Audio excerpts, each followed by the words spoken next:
네, 안녕하세요, 여러분. 저는 오늘 금요일에 과학터치 강연을 맡은 이봉재입니다. 저는 현재 카이스트 기계공학과에 재직 중에 있고요. 여러분, 그 기계공학 하면 어떤 이미지가 떠오르세요? 제가 어렸을 때는 기계공학 하면 단연 자동차. 그게 이제 제일 먼저 이야기를 하는 거였고, 요즘 그 학생들하고 이야기를 해보면 로봇 이야기를 많이 하더라고요. 근데 오늘 저의 강연 주제는 열공학과 나노기술입니다. 그래서 처음에는 약간 의아해 하실 수도 있으세요. 기계공학과 도대체 열공학이나 나노기술이 어떤 관련이 있는 거지?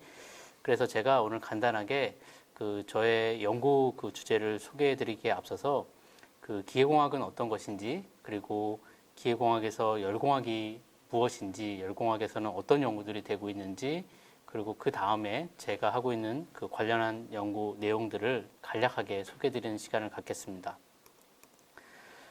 기계란 무엇일까요? 제가 한번 찾아봤습니다. 사전으로 그 네이버 사전에서 찾아보니 기계는 동력을 써서 움직이거나 일을 하는 장치라고 정의가 되어 있더라고요. 근데 이걸 조금 더 이제 예쁘게 말을 만들어 보면 일을 하는데 왜 일을 할까 생각을 해보면 단연 사람을 대신해서 사람이 하기 힘든 사람을 대신해서 일을 하는 장치라고 이제 이야기를 할 수 있을 것입니다. 그래서 기계는 사람을 대신하여 일을 하는 장치라고 우리가 이해를 한다면 기계공학은 또 한번 찾아봤습니다. 위키백과를 찾아봤더니 기계공학이란 4대 역학을 기반으로 기계를 설계하고 제작하는 학문이다라고 이제 정의가 되어 있어요. 그래서 우리가 기계를 우리가 원하는 사람을 대신해서 일을 할 수 있는 그 장치를 설계하기 위해서는 4대 역학을 기반으로 하는 연구가 필요하다라고 이제 이해를 할 수 있겠습니다. 그래서 기계공학은 결국은 우리 특히 카이스트에서는요, 그 기계공학의 그 로고를 그 Mechanical Engineering이라고 하는데 그 ME에 해당하는 그 로고를 ME의 로고를 이렇게 사람의 형상을 본떠서 만들었습니다. 결국은 우리 학과의 그 철학이 그 단순히 어떤 그 일을 하는 그 장치를 만드는 것이 아니라 그 사람을 위해서 쓸 수 있는 장치를 만드는 데 있다라는 것을 강조하기 위해서 이런 로고를 만들었고, 저는 개인적으로 이 로고가 너무 마음에 듭니다. 그래서 요즘에 우리가 AI나 그 로봇이 사람들이 이야기를 할 때 사람들이 우려하는 것 중에 하나가 그 영화에서처럼 영화 터미네이터처럼 대표적으로 사람들을 지배하고 사람들한테 해를 가하는 그런 기계들이 우세하는 것이 아니라는 우려가 있는데, 사실 기계공학의 그 철학을 잘 생각을 해보면 절대 그런 일이 일어날 수 없다는 것을 우리가 이해를 할 수 있습니다. 그리고 그럼 기계역학에서 배우는 이제 4대 역학, 우리가 기계를 잘 설계하기 위해서 이해해야 하는 4대 역학이 무엇일까요? 제가 간단하게 또 준비를 해봤는데, 처음에 이게 역학이니까 이게 힘 역자를 쓰거든요. 그래서 힘의 평형을 다루게 됩니다. 그래서 힘의 평형, 움직이지 않는 그 물체에서 힘이 평형을 이루게 될 때 물체는 변형을 이루게 되죠. 그래서 로봇을 예를 들다 그러면 로봇 팔이 무거운 물체를 들게 되는데 그 중에 팔이 이렇게 뚝 부러지거나 팔이 휘어지거나 하면 안 되지 않습니까? 그래서 힘의 평형과 물체의 변형에 대해서 우리가 처음에 공부를 하게 됩니다. 요거를 정역학이라고 하고요.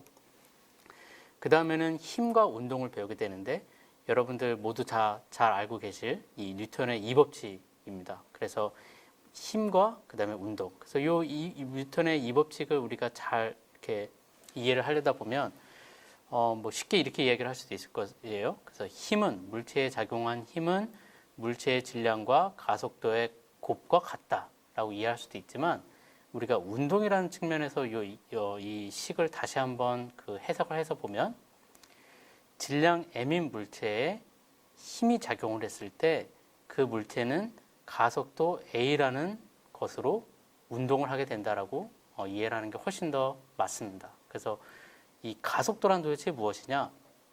쉽게 설명을 하면 예를 들어 제가 여기에 그 쇠구슬을 놓고 이렇게 딱 놨습니다. 그럼 쇠구슬이 밑으로 떨어지게 되겠죠. 그래서 그런 경우에는 쇠구슬이 중력을 받아서 속력이 증가하는 운동을 하게 될 거고요.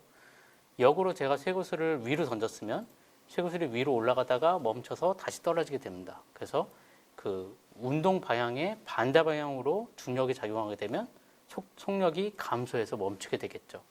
또 쇠구슬을 이렇게 앞으로 던져, 여러분한테 앞으로 던졌다 하면 그 쇠구슬은 앞으로 직진하지 않고 밑으로 떨어지게 됩니다. 그래서 운동의 방향이 바뀌게 되는 중력 때문에. 그래서 가속을 한다는 얘기는 속력이 증가할 수도 있고 감소할 수도 있고 방향이 바뀌게 되는 그런 운동을 이야기합니다. 그래서 힘과 운동이라는 표현보다는 힘과 가속도 운동이라고 얘기를 하는 게 맞고요.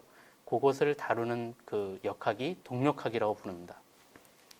그리고 지금 제가 쇠구슬을 이야기를 들었는데 움직이는 것이 꼭 쇠처럼 단단한 그 강체에만 있는 것은 아니거든요. 그래서 우리가 지금 숨쉬고 있는 공기, 그래서 기체도 있고요, 물도 있고요, 움직이지 않습니까? 그래서 기체와 액체를 합쳐서 우리가 유체라고 하고요. 유체는 흐를 유자를 씁니다. 그래서 흐름이 있는 물체라고 했는데 그 유체의 운동을 표현한 그 식은 이렇게, 이것도 뉴턴의 이법칙인데요.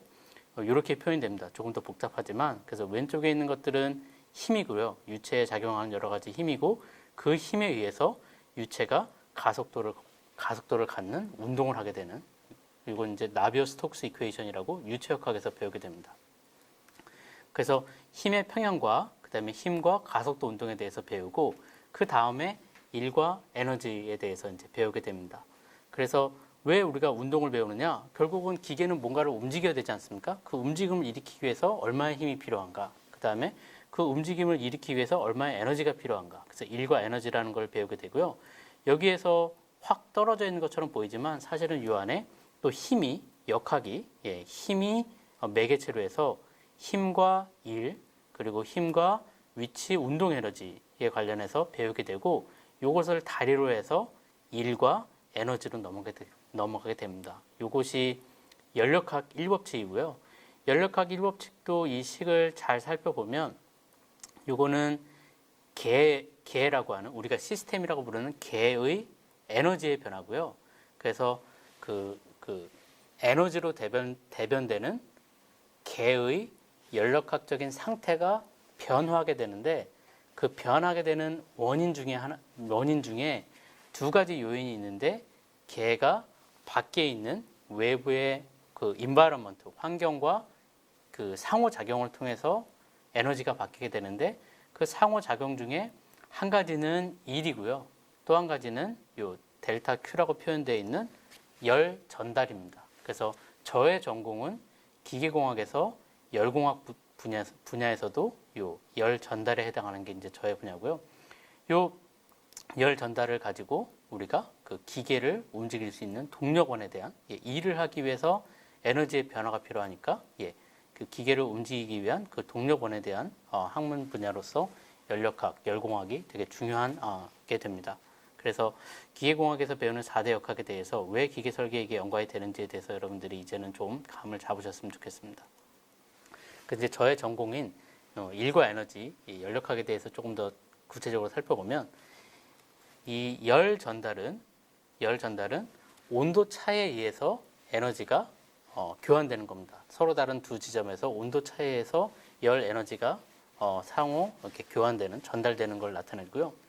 일은 연력학에서의 일은 힘을 받은 물체가 이동하게 됐을 때 힘과 이동 거리에 따라서, 그래서 예를 들면 이렇게 사람이 무거운 물체를 한 지점에서 다른 지점으로 힘을 줘서 이제 이동을 하게 되지 않습니까? 그럴 때에 되는 물리량을 일이라고 합니다. 그러면 우리가 똑같이 그 개의 에너지 상태가 변했는데 열 전달 없이 일로도 할 수 있고요. 이 연력학의 1법칙에서 보면 일 없이 열 전달로도 똑같은 그 개의 에너지의 변화를, 우리가 개의 상태의 변화를 우리가 만들어낼 수가 있습니다. 그래서 이 일과 열 전달은 서로 동등한 관계에 있거든요.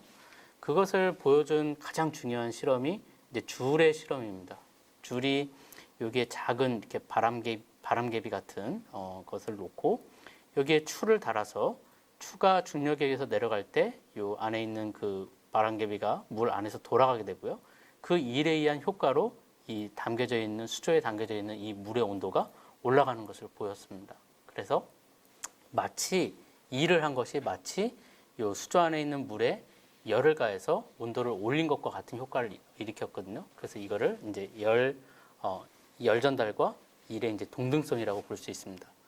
여기에서 한 걸음 더 나아가면요, 우리가 이 연력학적인 사이클이라고 그래서요, 저희가 열기관이라고도 부를 수도 있는데요, 그 상태가, 시스템의 상태가 여러 단계를 거치지만 처음으로 돌아오는 사이클이기 때문에 처음으로 돌아오는 그런 그 디바이스를 만들 수 있거든요. 그래서 처음과 나중 상태가 같은 그런 사이클을 우리가 생각을 해보면, 이 처음과 나중 상태가 같기 때문에 에너지의 변화량은 없습니다. 그럼 얘가 좌변이 0이 되면 어떻게 될까요? 우리가 열을 가지고 일을 할 수도 있고요, 일을 가지고 열도 할 수 있습니다. 그게 일을 가지고 열을 하는 거는 줄의 실험으로 됐고요. 반대로 열을 가지고 일을 하는 이제 장치를 우리가 생각해 볼 수 있는데, 그 중에 대표적인 게 이제 증기기관입니다. 우리가 산업혁명, 지금 이제 4차 산업혁명이다라고 얘기를 하는데, 1차 산업혁명의 가장 핵심 주역이 사람을 대신해서 일을 할 수 있는 이 증기기관이었거든요. 그래서 보시면은 여기에 고체 연료에 불을 붙여가지고 여기 물이 담겨져 있는 통에 물을 끓이면은 거기서 생성된 증기에 의해서 우리가 피스톤을 움직일 수 있고, 그 피스톤으로 이렇게 바퀴를 돌릴 수가 있습니다. 이거를 우리 여기를 도르래를 만들면은 여기에 줄을 달아서 무거운 물체를 우리가 여기에 연결을 시키면은 그 물체를 들어 올릴 수도 있거든요. 다시 말해서 아까 사람이 그 침대를 아까 우리가 옮겼죠. 침대를 옮긴 것처럼 기계가 사람 대신에 무거운 물체를 아래에서 위로 들어 올릴 수가 있는 이제 일을 할 수 있는 겁니다. 그 에너지는 결국 이 열 에너지에서 왔거든요. 그래서 우리가 연력학 1법칙을 잘 이해를 하면 이 일을 대신하기 위해서 필요한 그 에너지원을 우리가 만들어낼 수가 있어요. 그리고 이런 미케니컬한 그런 에너지, 이렇게 바퀴가 돌아가는 그런 에너지뿐만 아니라 전기로도 만들 수 있겠죠. 똑같은 일을. 그래서 그거를 확대한 게 이제 소위 말하는 이제 발전소입니다. 그래서 요거는 그 석탄 화력 발전소거든요. 그래서 석탄을 가져다가 석탄에 불을 붙여서 뜨거운 열 에너지를 만들고요. 그걸 보일러라고 이게 표현이 되어 있네요. 그 보일러에 있는 그 뜨거운 열 에너지를 물을 끓이는 데 활용을 해서 물에 증기를 만들고, 증기가 터빈을 지나가면서 터빈을 회전시키게 되고요. 그 회전시킨 터빈을 우리가 그 제너레이터에 연결시키면 전기를 생산할 수가 있는 겁니다. 그리고 터빈을 지나간 증기는 다시 우리가 응축기를 통해서 그 냉각을 시켜서 다시 물로 만들고요. 그래서 보통 발전소는 그 강이나 그다음에 바닷가 근처에 이렇게 있어야 되거든요. 왜냐하면 이렇게 다시 응축을 시켜야 되기 때문입니다. 그래서 이 발전소를 아까 얘기한 제가 연력학적인 사이클이라고 얘기를 할 수도 있고, 열기관이라고 할 수도 있고, 연력학 책에서는 이렇게 4개의 단계, 1, 2, 3, 4, 그래서 각각의 요소들을 지나가면서 물의 상태가 바뀌고요. 그 물의 상태가 1번부터 1, 2, 3, 4를 통해서 컨덴서를 지나서 응축기를 지나서 다시 1번의 원상태로 돌아오는 이런 사이클을 이루게 됩니다. 그리고 여기서 보시면 보일러와 그 다음에 응축기에서 가장 중요한 것은 이 석탄에서 발생한 그 화염으로 석탄을 그 불을 일으키면서 연소를 시킴으로써 일어난 열 에너지를 가지고 요 스팀을 잘 만들기 위해서 열을 뜨거운 곳에서 물로 잘 전달해줘서 스팀을 만들어야 되잖아요. 그러한 열 전달 과정, 그 다음에 다시 이렇게 뜨거운 터빈을 지난 뜨거운 그 물을 다시 차갑게 식혀서 원래의 상태로 우리가 사이클을 만들어야 되기 때문에 원래의 상태로 만들어주기 위한 그 응축기. 그래서 이렇게 연력학적인 사이클이나 열기관, 그 다음에 연력학적인 그런 디바이스에서 이 열 전달이 되게 중요한 그 역할을 합니다. 그렇기 때문에 저의 이제 연구가 이런 데 그 관련이 있는 거고요. 그 다음에 일과 열 에너지, 그런 것들이 서로 동등하기 때문에 일을 만들어내기 위해서 우리가 열 에너지를 활용하는 경우가 되게 많습니다. 그리고 또 하나 중요한 것은 아까 그 연력학 1법칙을 제가 설명하면서 그 에너지로 대변되는 연력학적인 상태라고 이제 말씀을 드렸는데, 연력학 1법칙에서 도출되는 연력학적인 물성, 프로퍼티가 에너지이고요. 연력학 2법칙으로부터 도출되는 연력학적 물성이 엔트로피입니다. 여러분 엔트로피는 많이 들어보셨죠? 그리고 엔트로피 하면 가장 먼저 떠오르는 말은 아마 무질서도일 겁니다. 그런데 엔트로피가 도출되기 전에 연력학의 이 법칙은 이제 두 가지 스테이트먼트로 요약이 될 수 있는데요. 첫 번째는 켈빈 플랑크 스테이트먼트라고 합니다. 켈빈 플랑크의 스테이트먼트의 가장 핵심은 어떠한 연력학적 사이클이라고 하더라도 하나의 열원으로부터 열 에너지를 받아서 일을 할 수는 없다라는 게 이제 핵심입니다. 그리고 두 번째 스테이트먼트는 클라우지우스 스테이트먼트가 있는데 그거는 조금 다르고요. 낮은 온도에서 높은 온도로 열 기관을 가지고 일을 주지 않고 열을 흐르게 할 수 없다라는 게 이제 이 법칙인데 그게 클라우지우스 스테이트먼트인데요. 여튼 중요한 거는 이렇게 뜨거운 석탄에서 발생한 열 하나만으로 우리가 전기를 만들거나 일을 만들어낼 수가 없다는 게 연력학 이 법칙의 핵심입니다. 그래서 다시 원상태로 복귀하기 위해서 열을 밖으로 배출할 이런 그 강이나 바다가 필요한 거거든요. 그래서 두 개의 열원이 있어야 됩니다. 하나는 고온, 그 다음에 하나는 저온. 고온과 저온의 열원이 있어야 우리가 거기에서 일어나는 열 전달을 통해서 그 전기를 만들 수 있거든요. 그래서 요즘에 이제 하나의 우리 그 사회가 도시화가 되면서 일어나고 있는 사회적 문제 중에 하나가 열섬 현상이에요. 그래서 도시가 가면 갈수록 뜨거워지는 겁니다. 거기에 많은 여름에는 사람도 많고 자동차도 있고 그다음에 우리가 방마다 에어컨을 쓰지 않습니까? 그 에어컨을 쓰면은 밖으로 실외기에서 뜨거운 바람들이 나가기 때문에 그런 것들이 쌓여가지고 빌딩들이 많은 그런 도시에서는 온도가 계속 올라가거든요. 그래서 이걸 서머 아일랜드라고 해서 열섬 현상이라고 이야기를 합니다. 사람들이 이제 생각을 하기 시작했어요. 여기에 남는 그 열이 있는데 그 열을 가지고 뭔가 우리가 의미 있는 일을 할 수 있지 않을까. 그런데 하나 생각해야 될 건 연력학 이 법칙에서 우리한테 강제하는 것은 열원의 하나만의 열원으로는 우리가 할 수 있는 것이 많이 없다. 그걸로 에너지를 생산하기 위해서는 또 다른 열원, 그 저온의 열원이 필요하거든요. 그래서 도시에 우리가 아무리 많은 열이 있다고 하더라도 그거를 우리가 히팅에 쓰는 것이 아니라면은 그걸로 전기를 생산하기 위해서는 다른 열원이 필요해서 우리 발전소가 이렇게 바닷가나 강가에 있는 것처럼 도시 다른 곳에 도시 근처에 다른 차가운 열원이 있어야 되고요. 그래서 굳이 예를 든다면 우리가 이 땅 속에 있는 그 온도, 거긴 거의 이제 그 항온으로 유지되니까 그래서 땅 속에 있는 그 도시의 바깥에 있는 것보다 약간 차가운 그걸 이용해서 우리가 온도차를 이용을 해서 에너지를 생산할 수도 있고 그런 것에 대한 사람들의 연구도 있습니다. 그래서 연력학 이 법칙이 엔트로피만 중요한 것이 아니라 이렇게 두 개의 열원이 존재해야 된다는 그 사실을 한 번 더 강조해 보고 싶습니다. 그리고 열 에너지의 전달은 아까 말한 것처럼 한 지점에서 다른 지점으로 온도 차이에 의해서 열 에너지가 전달되는 현상이거든요. 그래서 이거는 그 MIT의 린하트 교수님이 쓰신 그 히트 트랜스퍼 텍스트북에서 제가 가져온 이제 사파인데요. 보면은 이렇게 한 지점에서 다른 지점으로 물이 이동을 하고 있어요. 그래서 물이 마치 열 에너지라고 생각하시면 되고요. 세 가지 방법이 있습니다. 1, 2, 3으로. 그래서 여러분들 열 전달하면 다 아시죠? 전도, 대류, 복사 세 가지. 저도 이제 중학교 때부터 이제 이걸 배워서 그 이름은 다 들어봤었는데요. 그 세 가지 모드에 의해서 열이 전달되게 됩니다. 그래서 저는 복사 전달을 전공을 하고 있고요. 요 세 가지 모드에 대해서 하나하나 살펴보겠습니다. 요 1, 2, 3 중에 어떤 것이 전도고 어떤 것이 대류고 어떤 것이 복사인지는 제가 답은 말하지 않을게요. 여러분들이 한번 생각해 보시고 어떤 것일 것 같다라고 이제 나중에 한번 생각을 나름대로 해 보십시오. 먼저 전도 열전달이다. 그러면 제가 그 중학교 교재를 한번 찾아봤습니다. 중학교 교과서를 찾아봤더니 이렇게 되어 있더라고요.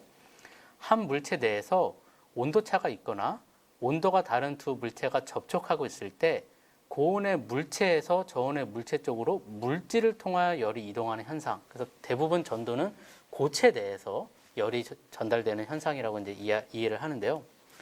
그럼 액체나 기체 내부에서는 전도 열 전달이 일어날 수가 없나요? 그래서 제가 저도 개인적으로 중고등학교를 겪었으니까 제가 대학교에 가서 열 전달 수업을 듣기 전에 제가 스스로 잘못 이해하고 있었던 것들을 한번 정리를 해봤어요. 어떻게 생각하세요, 여러분? 네, 가능합니다. 액체나 기체도 물질이기 때문에 가능하거든요. 그런데 액체나 기체는 고체와 다른 게 액체와 기체를 우리가 합쳐서 유체라고 하거든요. 유체의 정의는 유는 흐를 유예요. 그래서 흐름이 있는 물질인데 고체는 흐름이 없어요. 그래서 흐르지 않는 액체나 기체 내부에서는 전도가 일어납니다. 대표적인 예가 이렇게 스테이블한 안정적인 이건 기체거든요. 기체는 유체. 그래서 그 온도가 그 아래가 높고 죄송합니다. 위에가 높고 아래가 낮으면 아래쪽의 밀도가 온도가 낮으니까 밀도가 높고요. 위쪽에 밀도가 높으니까 무거운 쪽이 가라앉아서 안정적이에요. 그래서 흐름이 생기지 않습니다. 이런 경우에는 전도가 일어나고요. 유체를 통해서. 또 하나는 이 고체와 고체의 맞닿은 면인데요. 이 맞닿은 면을 확대를 해보면 이게 완전히 이렇게 평평하지가 않거든요. 그래서 여기에 작은 이런 공극들이 있습니다. 이 공극에 있는 기체는 이 밀도 차이에서 생기는 유동이 잘 생기기가 어려워요. 그래서 아주 작은 갭 안에 있는 이런 기체들 사이에서는 기체를 통한 전도 전달이 일어나게 됩니다. 그래서 전도하면 꼭 고체냐? 그렇게 생각하지 말아주셨으면 좋겠어요. 그 다음에 대류열 전달 찾아봤더니 물질을 구성하는 분자들이 밀도 차이에서 집단적으로 순환하면서 열 에너지를 이동시키는 현상. 아까 제가 전에 보여준 그 예하고도 일맥상통한데 대류열 전달하면 나오는 그림은 이거예요. 그래서 낮에는 육지가 뜨거우니까 육지에 있는 공기가 가벼워서 위로 올라가고 바다가 상대적으로 추우니까 내려와서 이런 식의 공기의 흐름이 생겨서 이걸 대류. 그다음에 밤에는 육지가 빨리 식어서 거꾸로 일어난다라고 되어 있는데 이거는 밀도 차이에 의해서만 생기지 않습니까? 그래서 이거를 우리가 자연히 유체에 흐름이 생긴다, 유동이 생긴다, 유체의 움직임이 생긴다. 그래서 자연 대류라고 부릅니다. 그럼 이런 경우만 있나요? 아니에요. 일상생활에서는 저는 바닷가 우리 대전이잖아요. 전 집이 대전인데 대전은 바다에서 멀기 때문에 이런 해풍 같은 거 잘 익숙하지 않아요. 일상생활에서 느끼는 대류는 이겁니다. 그래서 강제적으로 우리가 팬을 가지고 바람을 일으켜서 그 바람이 너 더운데 제 뜨거운 그 얼굴에 바람이 맞아서 뜨거운 얼굴에 있는 그 열을 가지고 나가는 거예요. 이거는 강제 대류라고 하는데 일상생활에서 느끼는 대류는 이게 훨씬 더 많습니다. 그래서 저는 대학에 가서 봤더니 우리가 쓰는 대류는 이게 훨씬 더 많더라고요. 근데 중고등학교 때는 이 대류만 배우거든요. 그래서 오히려 강제 대류를 조금 더 여러분들이 실생활에서 눈으로 볼 수 있는 걸 느꼈으면 좋겠고요. 또 대표적인 게 강제 대류를 이용하는 것 중에 하나가 요거 컴퓨터 내부에 CPU 위에 있는 이게 히트싱크 핀이고요. 그 위에 팬을 달아서 팬으로 바람 불어서 이제 그 CPU를 식히고 있는 겁니다. 이것도 강제 대류를 이용한 냉각이거든요. 그래서 일상적으로 보는 거는 강제 대류인데 교과서에 나와 있는 거는 자연 대류라 이게 좀 약간 매칭이 잘 안 돼요. 그래서 그런 것들에 대해서 제가 준비를 했고 마지막으로 저의 전공인 복사열 전달. 교재를 봤더니 매질을 통하지 않고 고온의 물체에서 저온의 물체로 열이 직접 이동하는 현상이라고 되어 있어요. 그러면 매질 내부에서는 복사열 전달이 일어나지 않나요? 어떻게 생각하세요, 여러분? 매질 내부에서는? 그래서 매질을 통하지 않고 고온의 물체에서 저온의 물체로 직접 하는 현상. 대표적인 예로 태양에서 나온 빛이 지구까지 우주를 통해서 진공을 통해서 오지 않습니까? 그래서 이거를 복사열 전달의 가장 대표적인 예로 얘기를 하거든요. 그래서 그런데 사실은 그럼 매질 내부에서는요. 복사열 전달은 사실은 이 매질의 방점이 찍힌 게 아니라요.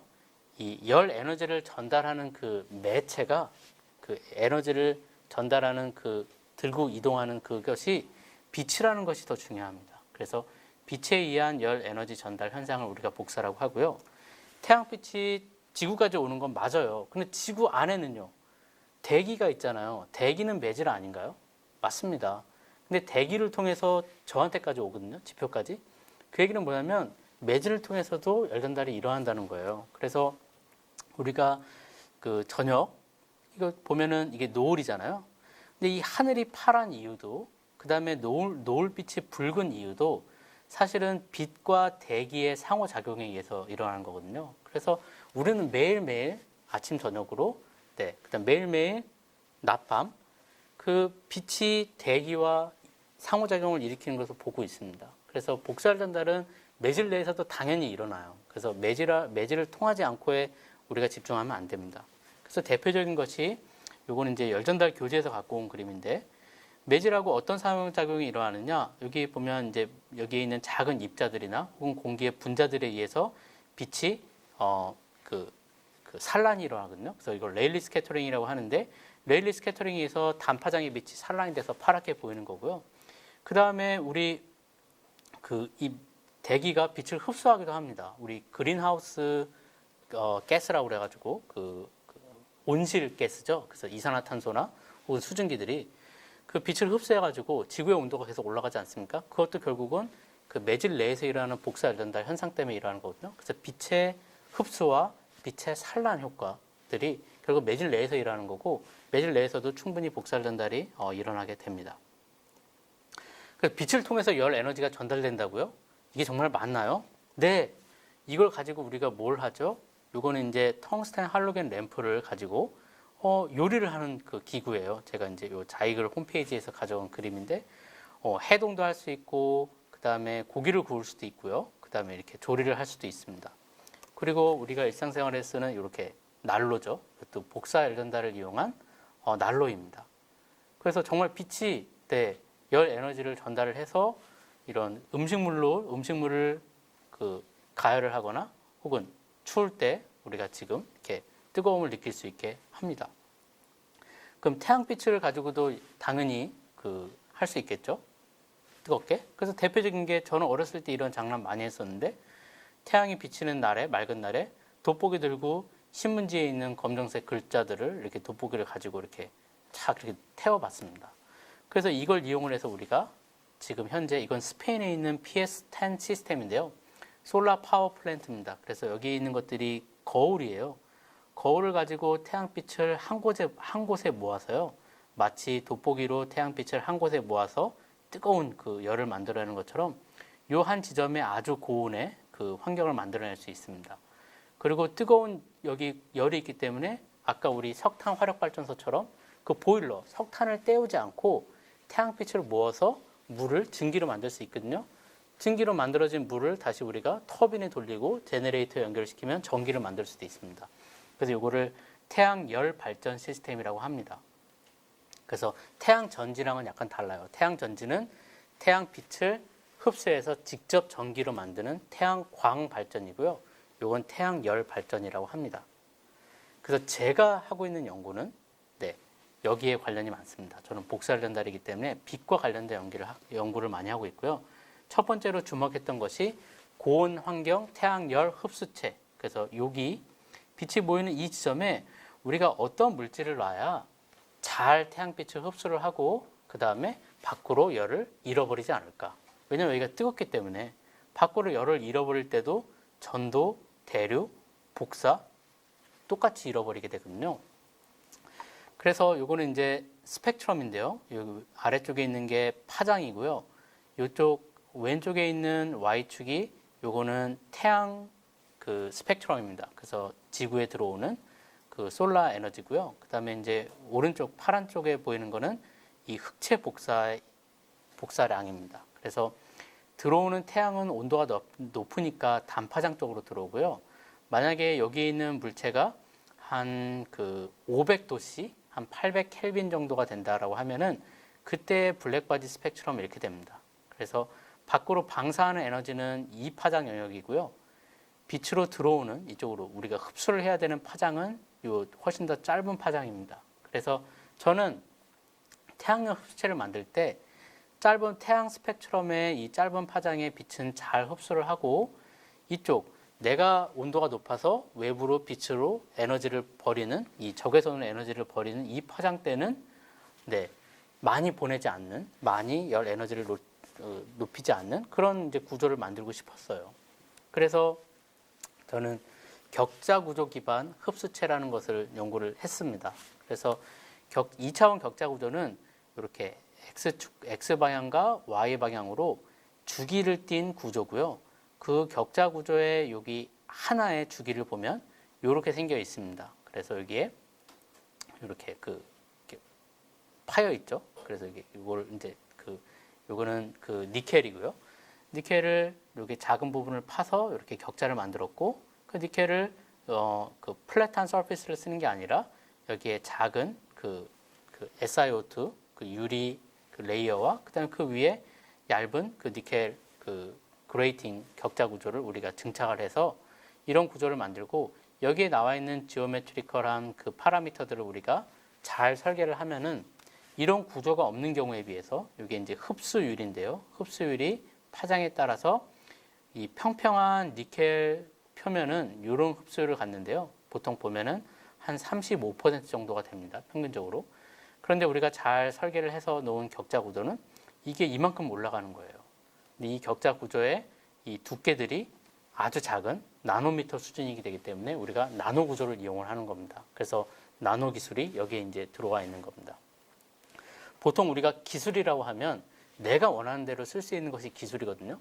내가 원하는 대로 쓸 수 있어야 편하게 되는 거니까. 그래서 나노 구조를 내가 원하는 대로, 여기에서의 나의 원은 태양의 흡수율을 아주 높이는 거고, 그 다음에 아까 보여드렸던 그 이런 그 내가 온도가 높아졌을 때 외부로 내보내는 방사를 낮추는, 그것이 나의 원함인데요. 그것을 충족시키는 구조를 이렇게 디자인을 해서 만들 수가 있습니다. 그런데 이걸 해놓고 봤더니 평균적으로 35%에서 한 85%까지 올라갔더라고요. 그러면 이제 어떻게 하면 더 잘할 수 있을까? 나노 구조를 썼더니 좋아지는 건 알겠는데 얼마나 더 잘할 수 있을까? 아니면 어떻게 하면 더 잘할 수 있을까를 이제 고민을 하기 시작을 했습니다. 그래서 다양한 구조들을 좀 보기 시작을 했어요. 그래서 이건 한 격자만 표현을 한 건데요. 이렇게 X축, Y축으로 계속 그 반복되는 구조에 하나의 주기에 있는 구조만 본 건데요. 여기에 이렇게 단순한 구조, 이렇게 아까 파여 있는 것처럼 단순한 격자가 있는 것이 아니라 여기에 또 하나의 이런 작은 격자를 놓게 되면 이 격자 때문에 생기는 효과가 있을 거거든요. 그리고 이렇게 작은 격자가 생겼을 때는 이 구조와 이 구조의 상대적인 거리, 이렇게 떨어져 있을 때, 아주 작게 붙었을 때, 많이 붙었을 때, 그런 또 그 우리가 컨트롤할 수 있는 그 요건이 생기게 됩니다. 그래서 그런 것들을 통해서 저희가 이제 흡수율을 봤더니 또 더 좋아지긴 하더라고요. 그런데 구조를 이렇게 옆으로 놨을 때는 저희가 원하지 않는 다른 그 부작용도 생겼습니다. 뭐 간략하게 말씀드리면, 태양빛은 빛이기 때문에 빛의 빛은 전자기파잖아요. 그래서 그 전기장과 자기장이 이렇게 오실레이트하는 디렉션, 그 폴라라이제이션이라고 하는데, 그 태양빛은 그 폴라라이제이션이 계속 컨티뉴어스하게 바뀌게 됩니다. 그런데 이런 구조를 우리가 이렇게 배열을 이렇게 놓다 보니 그 전기장이 이렇게 흔들릴 때와 전기장이 이렇게 흔들릴 때의 흡수율이 달라지는 거예요. 그러니까 태양빛이 언제는 잘 흡수를 하다가 언제는 잘 흡수를 하지 못하는 그런 부작용이 생기더라고요. 그래서 이렇게 하면 안 되겠다. 그러면은 그 새로운 격자를 옆에다 놓지 말고 위에다 놓으면은 상대적으로 이 전기장이 흔들리는 그 디렉션에 따라서 그 부작용이 줄어들지 않을까라고 생각을 해봤습니다. 그래서 이제 텐덤 구조, 소위 말하면 2층 그런 격자 구조를 한번 만들어봤죠. 그랬더니 그 구조는 좀 잘 워킹을 하더라고요. 그래서 저희가 한번 이 태양 스펙트럼에서 잘 흡수할 수 있는 그런 구조를 디자인을 해봤더니, 이거는 지금 귀금속, 금을 썼거든요. 저희가 계산이기 때문에. 귀금속의 특징은 뭡니까? 반짝반짝 빛이 나죠. 빛이 나기 때문에 사람들이 귀하게 여기고 아름답게 생각하지 않습니까? 그런데 반짝반짝 빛이 난다는 얘기는 반사를 많이 하고 흡수를 적게 한다는 얘기인데, 우리가 구조를 잘 설계를 하고 나서 봤더니 흡수를 귀금속을 썼음에도 불구하고 마치 검게 보이는 거예요. 그런 구조를 만들 수 있다는 걸 우리가 알아서, 이런 구조를 우리가 조금 더 확장을 하면 좋은 태양열 흡수체를 만들 수 있겠거니 해서 이 물질을 귀금속이 아니라 빛을 귀금속보다는 덜 흡수하는 고온에서 견딜 수 있는 금속을 썼습니다. 그래서 그게 텅스텐이었고요. 그 다음에 격자를 우리가 네모난 것보다는 동그란 게 만들기 쉬우니까 동그란 격자에 그 2층 텐덤 구조를 우리가 한번 만들어 봤습니다. 그래서 그 재료공학 하시는 그 연구자분하고 같이 협업을 해서 제가 디자인하고 이런 것들을 만들어 주세요 부탁을 드렸더니 잘 만들어 주셨더라고요. 그래서 이렇게 2층의 격자 구조를 텅스텐을 이용을 해서 만들었습니다. 그렇게 해서 봤더니 생각보다 잘 맞더라고요. 그래서 생각보다 잘 워킹을 했습니다. 그래서 그 태양열 흡수를 우리가 잘 일으키는 그 물질을 구조를 만들었고요. 근데 이렇게 나노 구조를 만들다 보니까 실제 우리가 예상한 것과 그 다음에 만들어서 측정한 것이 다르게 됩니다. 그래서 왜 이게 다를까라고 봤더니 이 구조의 작은 변화, 예를 들면 이게 그 동그란 이 부분이 한 100나노미터 정도 되는데요. 이 100나노면 얼마나 작은 거냐면 여러분들 이 머리카락 하나가 100 마이크로 정도가 됩니다. 마이크로하고 나노는 1000분의 1이거든요. 그래서 100나노는 머리카락의 1000분의 1 정도로 작은 거예요. 그래서 그렇게 작은 걸 만들려고 봤더니 딱 100나노를 못 만들어요. 한 110나노가 되고 90나노가 되고 변화가 있습니다. 그래서 제가 디자인한 거하고 실제 만든 거하고 차이가 있더라고요. 그래서 성능이 떨어지는 겁니다. 제가 만든 것보다, 디자인한 것보다. 그래서 저희가 이제 설계에 새로운 기법들을 도입을 했고, 그 중에 하나가 이제 강건 최적 설계입니다. 이건 뭐냐면 우리가 이 지점이 맥시멈이라는 것은 우리가 알고 있어요. 그런데 실제로 만들면 이것보다는 항상 성능이 떨어지고 100개를 만들면 뭐 많은 부분은 아주 낮은 성능이 나오는 샘플들이 나오게 되거든요. 그래서 이제 그런 부분들을 좀 줄일 수 있는 방법이 없을까라고 고민을 해서 강건 최적 설계는 이런 그 작은 그 지오메트리의 그 형상의 변화에 민감하지 않고 둔감한 영역에서 우리가 설계를 할 수 있게 됩니다. 할 수 있습니다. 그래서 저희가 이제 설계를 잘 하시는 전문가분들하고 협업을 해가지고 이런 설계를 도입해서 봤더니 또 생각보다 잘 맞는 걸 알아냈고요. 그다음에 요즘에 이제 우리가 AI가 대두가 되기 때문에 설계를 할 때도 그냥 무턱대고 하는 것이 아니라 우리가 신경망 모델 같은 것을 쓰면 훨씬 더 적은 노력을 가지고 훨씬 더 빨리 좋은 그런 그 구조체를 찾아낼 수 있다는 것을 또 알아냈습니다. 그래서 처음에는 단순하게 시작을 했지만 그 디자인하는 그런 툴들도 저희가 점점 바꿔가면서 임프로브를 많이 했고요. 그 다음에 시간이 제가 준비한 거에 비해서 많이 없네요. 그 다음에 그 두 번째 잠깐 주제는 아까 온실 효과에 대해서 잠깐 얘기를 했습니다. 온실 효과는 뭐냐면 지구가 있고 대기가 있는데요. 태양에서 온 그 빛이 지구 대기를 통과하고 지구 지표면에 도달을 하고요. 지구의 열 복사는 대기에서 흡수 때문에 밖으로 나가지 못하고 차단돼서 온도가 계속 올라가는 게 이제 온실 효과거든요. 근데 이거를 거꾸로 우리가 할 수 있습니다. 태양에서 온 빛을 반사시키고 지구의 열 복사를 대기가 흡수하지 않고 대기도 투명한 그 영역이 있거든요. 마치 우리가 유리처럼 유리는 투명해서 우리가 볼 수 있지 않습니까? 대기도 열 복사가 일어나는 파장 영역에서 투명한 영역이 있는데 그때 열 복사를 우리가 극대화시키면 온 것은 반사시키고 여기 안에 있는 것은 내보내기 때문에 냉각을 이뤄낼 수가 있습니다. 그리고 우주는 온도가 매우 낮아요. 3켈빈입니다. 그래서 밖으로 계속 우리가 온도를 내보낼 수 있어서 냉각을 일으킬 수 있거든요. 요거를 복사 냉각이라고 하는데 태양 스펙트럼은 그대로고 이 스카이 윈도우, 그래서 아까 그 지구 대기가 투명하게 보이는, 대기는 몇 킬로미터, 그죠? 아주 그 두꺼운데 그게 투명한 그 영역이 존재합니다. 이런 경우에는 바로 그 지구의 열 복사가 우주로 나가게 되는데 그 윈도우가 8에서 13 마이크로 영역에 있어요. 이때 우리가 지구에서의 열 방사를 최대로 만들 수 있으면은 우리가 냉각을 이뤄낼 수 있거든요. 그래서 그런 구조도 우리가 똑같은 방법론에 의해서 그 신경망 학습을 이용을 해서 격자 구조를 우리가 디자인을 할 수 있고 그런 경우에는 이제 물질을 이 영역에서 방사율이 좋은 물질을 우리가 선정을 하면 됩니다. 그래서 여기는 PDMS라는 그 폴리머를 사용을 했습니다. 그래서 이 경우에 저희가 설계한 기법으로 봤더니 여기에서의 방사율이 99% 이상이었어요. 다시 말해서 흑체의 99%에 근접한 성능을 보이는 걸 디자인을 했고, 그 다음에 PDMS가 아니라 이렇게 다층 방막 구조도 설계를 할 수 있고 똑같은 방법론에 의해서 이걸 만들어서 우리가 주간 환경에 태양빛이 번쩍번쩍 비치는 그런 환경에서 우리가 실험을 해봤더니 태양빛은 반사시키고 그 다음에 여기에서의 열 복사는 극대화시키는 서페이스를 우리가 가지고 실험을 해봤더니 이 내부의 온도보다 훨씬 낮게, 그래서 이 대기보다 낮은 온도를, 왜냐하면 우주는 온도가 워낙 낮기 때문에요. 대기의 온도보다 훨씬 낮게 표면의 온도를 유지할 수 있었습니다. 그래서 되게 신기한 이런 현상도 우리가 만들어낼 수가 있어요. 그리고 이 부분은 제가 좀 준비한 그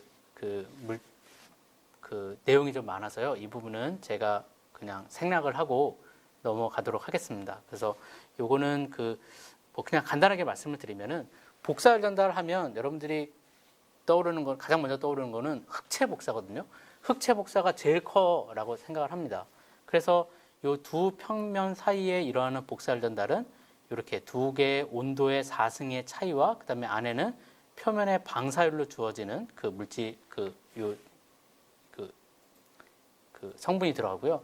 표면의 방사율이 1인 것이 흑체거든요. 그래서 흑체다 그러면 이게 1이고 1이 없어지니까 분모가 1이 돼서 이게 가장 큰 복사열 전달 양이 됩니다. 그런데 이거의 거리가 아주 가까워지면 이 두 개의 사이의 거리가 아주 가까워지면 이게 1마이크로고요. 아까 머리가 100마이크로라고 그랬는데 머리의 100분의 1이고 이게 10마이크로고요. 1마이크로고 100나노 정도까지 오면 이 열 전달량이 흑체 복사보다 훨씬 커지게 됩니다. 이걸 근접자한 복사열 전달이라고 하는데 이것을 이용을 해서 우리가 새로운 폐열 회수 시스템 같은 것을 만들 수가 있어요. 그래서 그것에 관한 이제 저의 연구 내용인데요.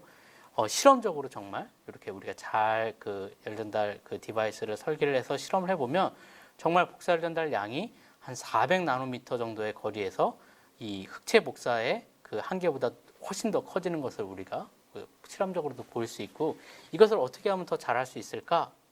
여러 가지 고민을 통해서 저희가 해보면 뭐 하이퍼볼릭 메타 물질이라든지 아니면은 방막을 가지고도 훨씬 더 이 근접단 복사열 전달을 향상을 시킬 수 있고 이것을 가지고 저희가 이건 숏키 정션이라고 하는데요.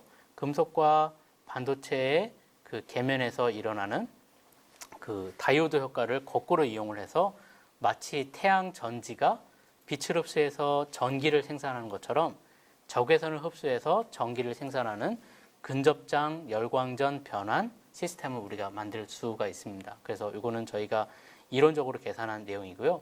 지금 저희가 숏키 정션을 실제 제작을 해서 이 근접장 열광전 변환 실험을 지금 수행을 하고 있습니다. 그래서 그런 식의 연구도 할 수 있습니다. 그래서 제가 좀 말을 천천히 해서 관련 내용을 다 설명드리지 못했는데요. 간략하게 요약을 이제 해드리면 열공학은 열 에너지의 전달 및 활용에 대해서 연구하는 기계공학의 한 분야입니다.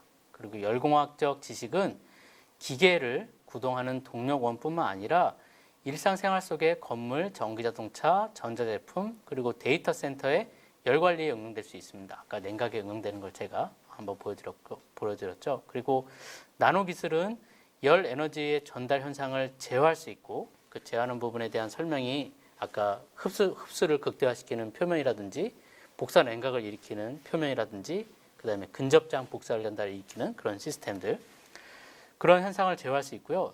이는 위에 열거한 응용뿐만 아니라 신개념 에너지 변화 및 페어레즈 시스템 설계에 활용될 수가 있습니다. 그래서 기계공학이 특히 열공학이 우리가 어떻게 인간의 삶에 기여할 수 있는지에 대해서 조금이나마 제가 예를 들어서 설명을 드렸습니다. 감사합니다.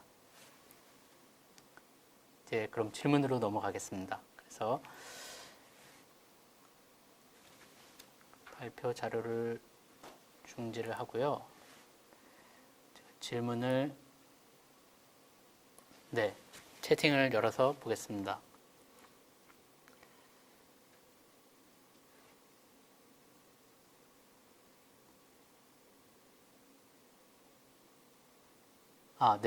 여기 보면 질문 중에 엔트로피가 이럴 때 나오는 건가요? 사실 이제 엔트로피는 연력학 2법칙으로 제가 도출되는 연력학적 물성이라고 이야기를 들었고요.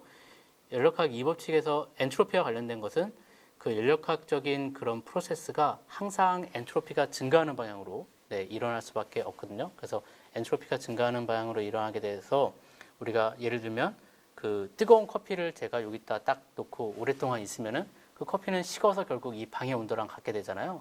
그런데 제가 다음날 왔다고 해서 이 차가운 커피가 다시 예전 상태로 뜨거운 상태로 돌아가지 않습니다. 그래서 이 연력학 2법칙은 엔트로피는 사실 프로세스가 어떠한 방향으로 일어나는지에 대해서 알려주는 것으로 이해를 하면 되고요. 그 다음에는 추를 대여섯 개 붙여놓고 한쪽에 힘을 주면 반대편 추가 튕겨나가 다시 돌아와 힘을 주고 추를 튕겨내는 무한동력은 중력이나 힘의 법칙을 무시하는 건가요? 사실 여기에는 사실 이런 진자운동 그런 그 장치를 가지고 여기 과학관에도 있습니다. 보시면은 진자가 계속 움직이지 않고 결국은 멈추게 되거든요. 결국 멈추게 되는 이유는 이 진자의 운동 에너지가 다른 쪽으로 없어지게 되는데 대부분은 이제 그 마찰에 의해서 열로 바뀌어서 소산되어 버리죠. 이것도 연력학 이법칙과 관련돼 있거든요. 항상 엔트로피가 증가하기 때문에. 그래서 그 무한 동력은 사실 만들 수가 없습니다. 실제에는 항상 이거를 이제 에너지 디시페이션이라고 하는데 그런 것들이 일어나기 때문에 만들 수가 없습니다. 그다음에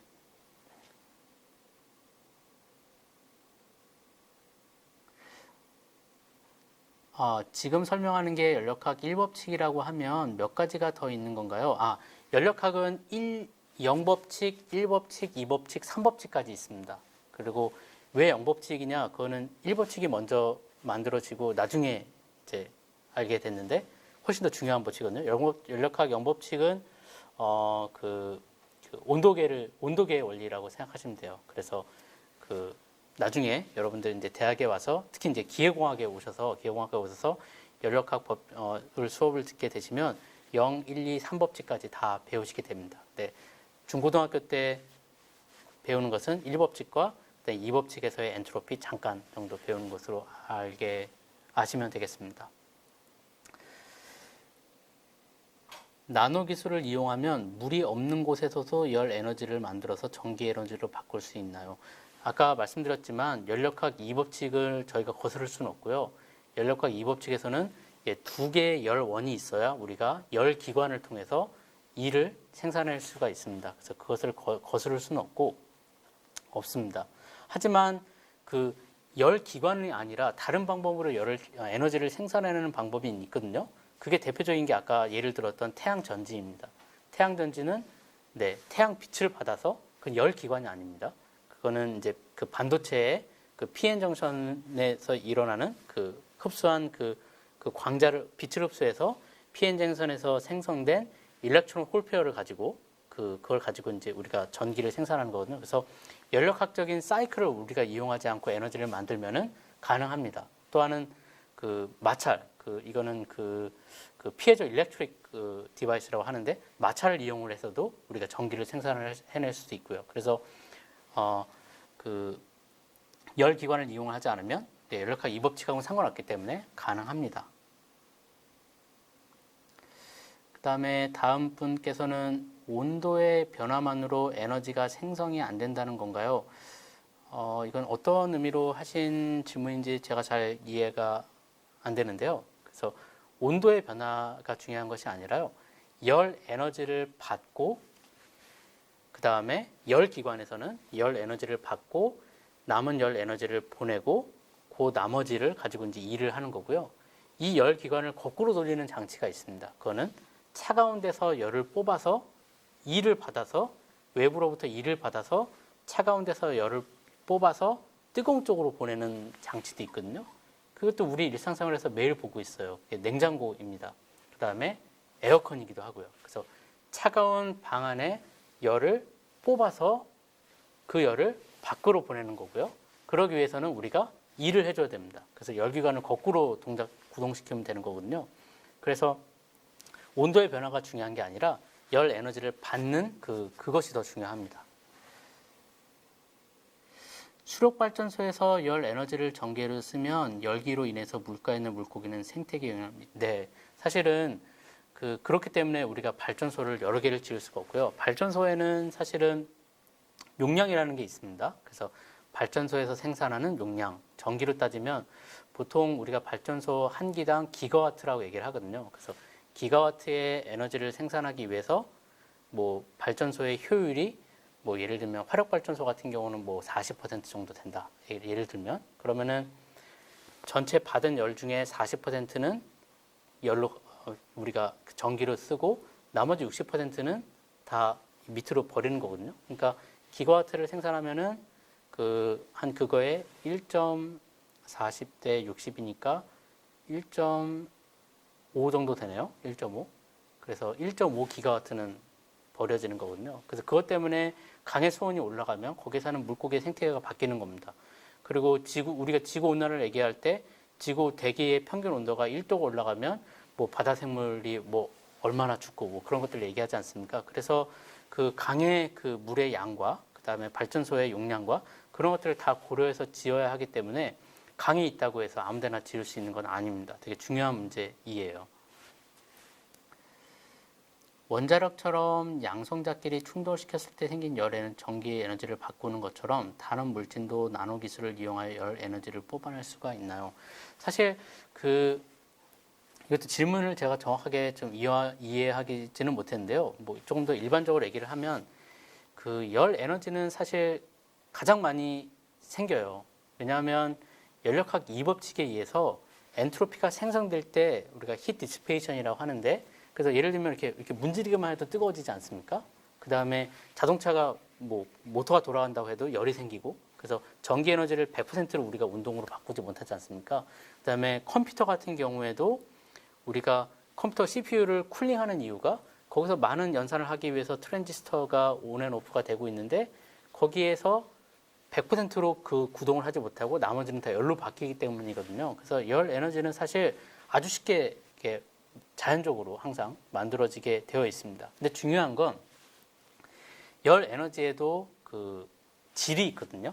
양질의 열 에너지가 있고 좀 낮은 질의 열 에너지가 있습니다. 그래서 그 질을 얘기할 때 우리가 연력학 2법칙이 또 들어오거든요. 그래서 우리가 요거는 엑서지라고 얘기를 하는데요. 엔트로피 말고 엑서지라고 얘기를 하는데, 그 온도가 높으면 높을수록 우리가 양질이라고 얘기를 합니다. 쉽게 얘기를 하면. 왜냐하면 온도가 높을수록 온도 차이가 클수록 거기에서 나오는 열 기관의 효율이 높아지기 때문에요. 그래서 열의 양이 많고 적은 것보다도 열 에너지를 한 군데 모아서 온도를 높이느냐 안 높이느냐가 훨씬 중요합니다. 그렇기 때문에 아까 태양열 발전에서도 그 거울을 이용을 해서 빛을 여러 넓은 면적에 있는 것을 한 곳으로 모아서 집중시키잖아요.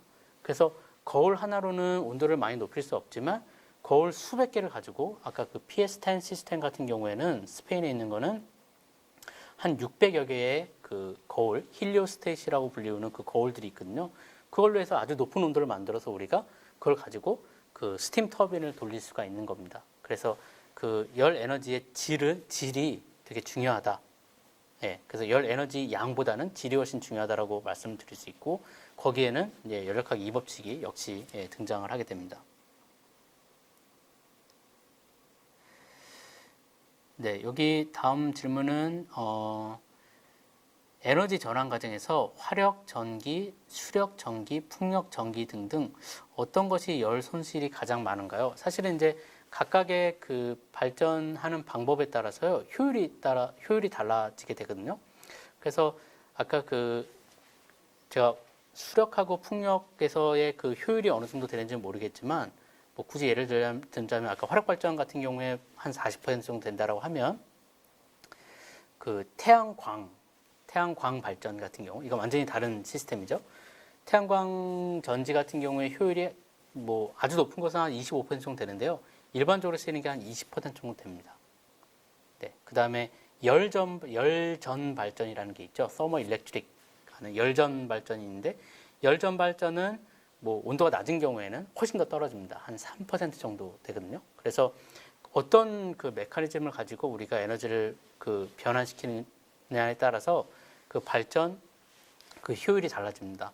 아까 제가 마지막에 보여드린 그 열광전 변환, 그것도 그 태양 전지랑 비슷한데요. 이 경우는 태양은 아까 온도가 한 6,000도 정도 되거든요. 5,700 켈빈 정도 되는데, 온도가 아주 높은 데서 이제 열원이 있는데, 이 열광전 변환 같은 경우는 이제 폐열을 우리가 활용하기 때문에 온도가 낮습니다. 그런 경우에 그 시스템의 그 효율은 훨씬 낮아서요. 이거는 1% 이하가 되는 것들도 있고요. 지금 저희가 하는 것도 0. 몇 % 정도에 머무르고 있습니다. 그래서 어떤 발전 메커니즘을 쓰느냐에 따라서 달라집니다.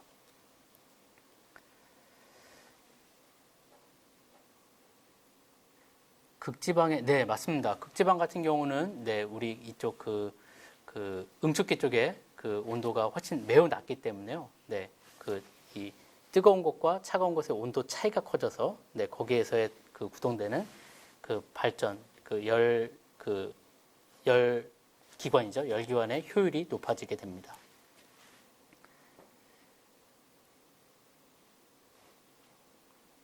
태양열, 여기 다음 질문이요.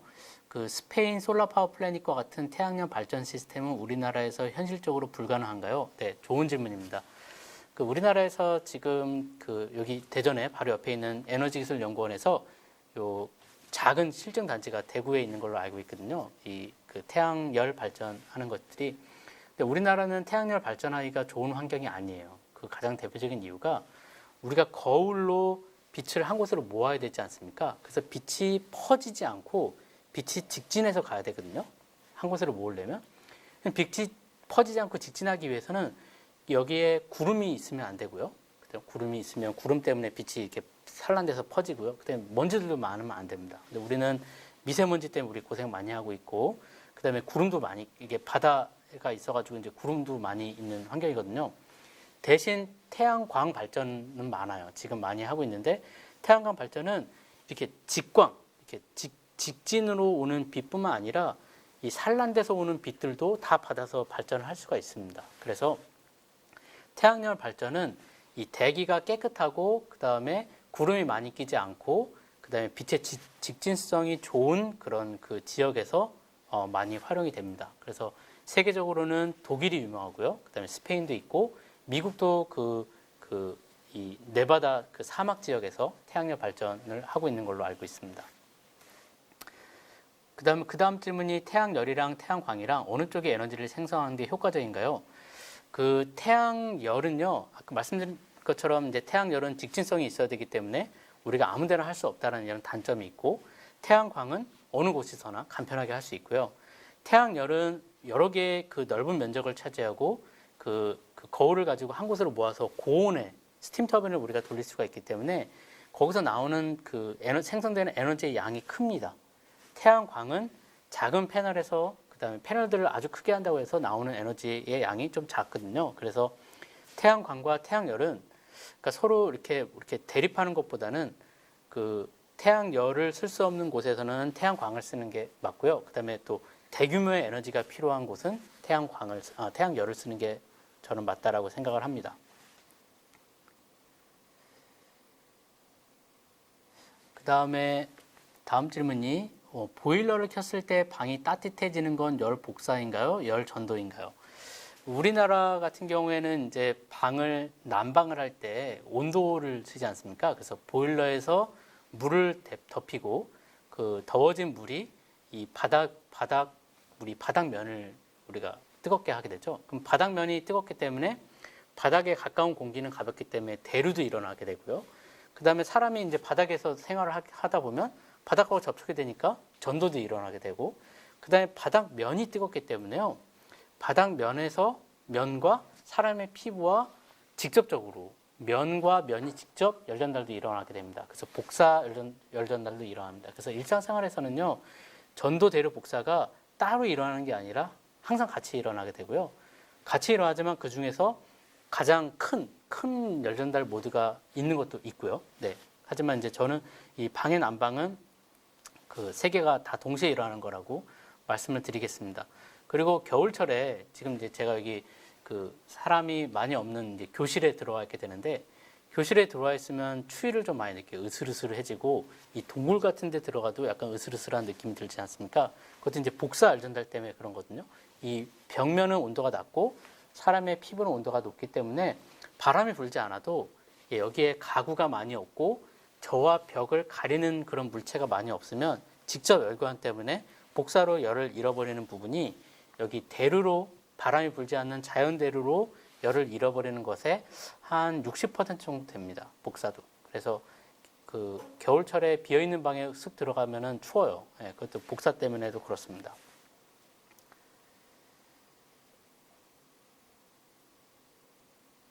네, 그 다음에 그 격자 구조를 만들 때 재료는 금속인가요? 네, 저는 금속을 사용을 했습니다. 그래서 아까 실제로 만들어서 실험한 거는 텅스텐을 사용을 했고요. 저희가 계산한 거는 뭐 니켈도 있었고, 그 다음에 금도 있었고요. 그렇습니다. 지구열을 우주로 보낼 수 있는 기술만 있다면 지구 온난화가 완전히 사라질까요?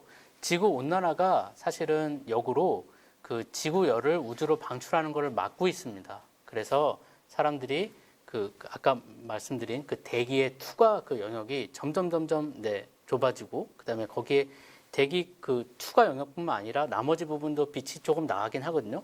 대기에서 흡수하지 않고 남은 부분이 나가게 되는데 여기에 온실가스가 점점 많아지게 되면 그 나가는 부분들이 계속 줄어들게 되는 거거든요. 그래서 그 지구의 열을 우주로 보낼 수 있는 그런 그 기술을 만드는 것도 중요하지만 우리 그 대기 상태를 그거에 그 용이하게 유지하는 것도 되게 중요합니다. 그래서 지금 뭐 우린 국내에도 그렇고요. 그다음에 이제 미국 같은 경우에도 우리가 그 복사 냉각을 일으킬 수 있는 그런 소재들, 그다음에 심지어 페인트 같은 것들을 많이 만들려고 사람들이 연구를 하고 있고 실제로 이제 나오고 있습니다. 그래서 가능하면 건물에서도 우리가 냉방에 들어가는 에너지를 조금이라도 줄여보려고 노력을 하고 있습니다. 네, 그 시간 관계상요. 제가 질문은 여기까지 받고 강연 여기서 마치겠습니다. 경청해 주셔서 감사합니다.